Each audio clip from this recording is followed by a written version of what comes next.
కింది రక్షక తంత్రాలలో తప్పుగా జతపరిచినది గుర్తించండి. Identify the wrong matched defence mechanism.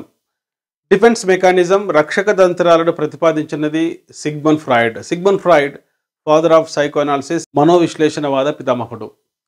విస్థాపనం గమ్యం మార్చుకోవడం, చేంజ్ హిస్ గోల్. మీకు తెలుసు, అత్త మీద కోపం దుత్త మీద చూపించడం విస్థాపనం.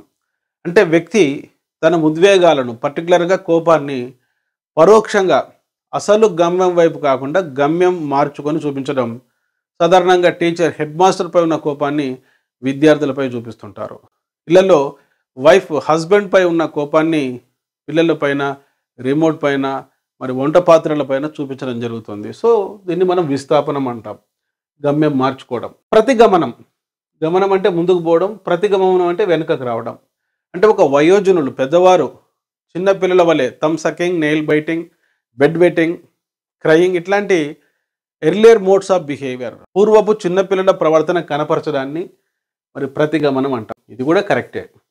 ఈ ప్రక్షేపణం అనేది ఒక రక్షక తంత్రం.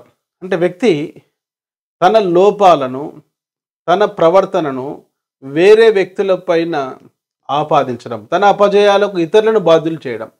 పరీక్షలో ఎందుకు ఫెయిల్ అయ్యావంటే టీచర్ కారణం, ఎందుకు జాబ్ రాలేదంటే సో ఆ యొక్క కోచ్ కారణం అని తన అపజయాలు, తన లోపాలు వేరే వారిపైన వేస్తే దాన్ని ప్రక్షేపణం అంటాం. కనుక ఇది కూడా కరెక్టే.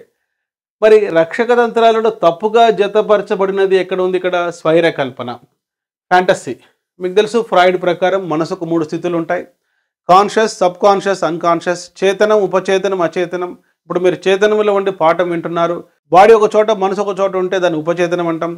మిమ్మల్ని మీరు నియంత్రించుకోలేని స్థితిని అచేతనం అంటాం. కొన్నిసార్లు సబ్ కాన్షియస్లో కౌమార దశలోని బాలబాలికలు తరగతి గదుల్లో ఉపచేతనంలో, సబ్ కాన్షియస్లో ఉంటూ బాడీ ప్రజెంట్, మైండ్ ఆబ్సెంట్ అన్న విధంగా శరీరం తరగతి గదిలో ఉంటుంది, మనసు ఊహా ప్రపంచంలో ఉంటుంది.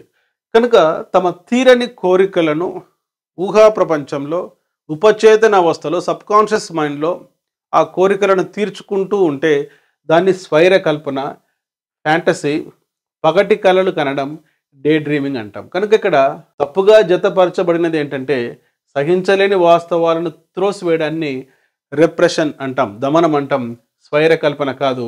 కనుక ఇక్కడ 3 అనేది ఆన్సర్. ప్లే స్టోర్లో ఎమిలీ అకాడమీ అని టైప్ చేసి నేడే యాప్ డౌన్లోడ్ చేసుకోండి.